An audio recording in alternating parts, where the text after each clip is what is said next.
नमस्कार, आप देख रहे हैं पुलिस पाला वेब न्यूज। मैं हूं आपके साथ हर्षिता। बलदेवगढ़ ब्लॉक अंतर्गत खरगापुर विधानसभा के ग्राम मलगोवा में ओबीसी महासभा के द्वारा कार्यक्रम आयोजित किया गया। कार्यक्रम में बड़ी संख्या में बहुजन, SC, ST, OBC अल्पसंख्यक समाज के लोग शामिल हुए। ओबीसी महासभा के राष्ट्रीय कमेटी सदस्य महेंद्र सिंह लोधी, जिन्होंने मंच के माध्यम से कहा कि आज़ादी के 75 साल बीत जाने के बाद भी पिछड़ा वर्ग की जातिगत जनगणना न करना सरकार का ओबीसी समाज को गुलाम बनाने का सबसे बड़ा षड्यंत्र है। उन्होंने कहा कि 1931-32 में अंग्रेजों ने ओबीसी समाज की गिनती कराई थी, लेकिन आज़ाद भारत में 75 वर्ष बीत जाने के बाद भी ओबीसी समाज की जातिगत जनगणना नहीं कराई है। ओबीसी महासभा और सभी बहुजन समाज के संगठन एक साथ मंच पर शामिल हुए। उन्होंने कहा कि अगर सरकार ओबीसी समाज की जातिगत जनगणना नहीं कराती है तो सरकार को इसका परिणाम भुगतना पड़ेगा। कार्यक्रम में जगदीश यादव ने कहा कि जातिगत जनगणना के लिए मैं जल्द ही अभियान चलाने जा रहा हूं। वहीं कार्यक्रम में महिला मोर्चा की जिला अध्यक्ष रानी नायकवाड़ ने महिलाओं पर हो रहे अत्याचार के खिलाफ एकजुट होने की बात कही। साथ ही किसान मोर्चा के प्रदेश अध्यक्ष चरण सिंह पटेल ने कहा कि आज़ादी के 75 साल बीत जाने के बाद भी किसान आत्महत्या कर रहा है, जो दुर्भाग्य किसी भी सरकार ने किसानों के लिए कोई ठोस कदम नहीं उठाए। कार्यक्रम की रूपरेखा संचालन टीकमगढ़ के ओबीसी महासभा इकाई ने बनाई। कार्यक्रम के बाद ओबीसी महेंद्र सिंह लोधी ने कहा कि आज़ादी के 75 साल बीत जाने के बाद भी छुआछूत जैसी घटनाएं हो रही हैं। जालोर में तीसरी कक्षा के बच्चे ने शिक्षक की मटकी से पानी पी लिया, जिसके बाद शिक्षक ने छात्र को पीटा, जिसमें छात्र की जान चली गई। इसी प्रकार आदिवासी समाज के साथ लगातार अन्याय हो रहा है। मध्य प्रदेश में एक बच्ची का बलात्कार करके बच्ची और उसके परिवार को 10 फीट जमीन में गाड़ दिया गया। गुना में आदिवासी महिला के ऊपर तेल डालकर जला दिया गया। बंडा में 11 वर्षीय लोधी समाज की बेटी के साथ बलात्कार किया गया, जिसमें आरोपी के खिलाफ कोई ठोस कार्रवाई नहीं की। अगर जल्दी सरकार इन मामलों पर सख्त कार्रवाई नहीं करती है तो आंदोलन किया जाएगा। आज ओबीसी महासभा कार्यक्रम टीकमगढ़ की धरती बुंदेलखंड में हुआ है। ये इस उद्देश्य को लेकर हुआ है कि आज़ादी के 75 साल बीत गए, लेकिन हर दूसरा व्यक्ति इस देश के अंदर पिछड़ा वर्ग का है, लेकिन फिर भी आज तक 1931-32 में तो गणना हुई है जनगणना, लेकिन आज तक 75 साल की आज़ादी के बाद जनगणना नहीं हुई है। इसलिए पिछड़ा वर्ग समाज आक्रोशित है। इसलिए एक कार्यक्रम आज 15 अगस्त के दिन करना पड़ा हमें।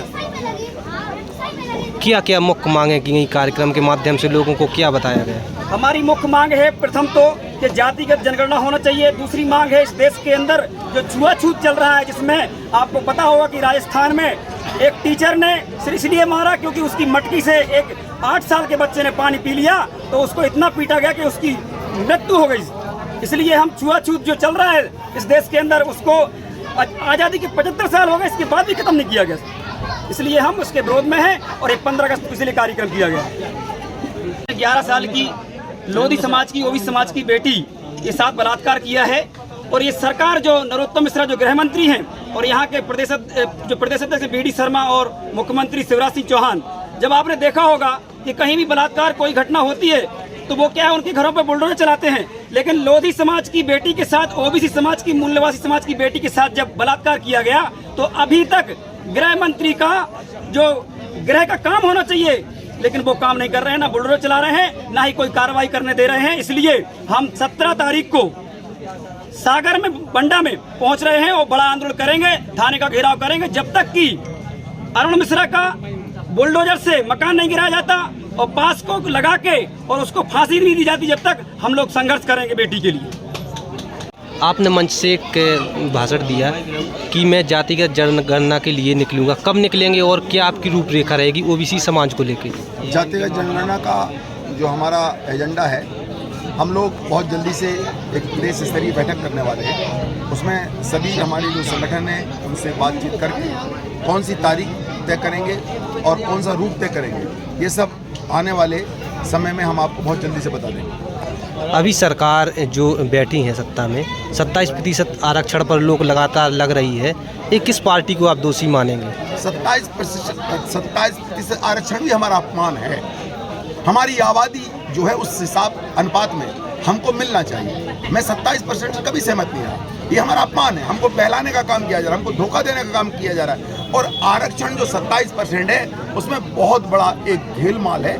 कभी हम आपसे बैठेंगे, शासन में जो लोग बैठे हुए हैं वो उसमें भी पुरंदा लगा रहे हैं। मैं बताना चाहता हूँ आपको, 27% आरक्षण हमारा हो गया और SC का ले लीजिए और ST का ले लीजिए, सब मिला के कितना होता है? उनका कहना 50 से ज़्यादा नहीं होगा। फिर भैया 50% में 85% आबादी और 50% कितने लोग? सिर्फ 15%। ये बहुत बड़ा षड्यंत्र है और ये षड्यंत्र तब पर्दाफाश होगा जब जातिगत जनगणना होगी, और जातिगत जनगणना हम लोग करवा कर रहेंगे और हमारा वादा है कि जातिगत जनगणना हम अन्याय नहीं करेंगे। जब जातिगत जनगणना हो जाएगी तो जो उच्च जाति के लोग हैं हम उनका सम्मान करते हैं, उनको सबसे पहले उनका हक दिया जाएगा, लेकिन आबादी के हिसाब से दिया जाएगा।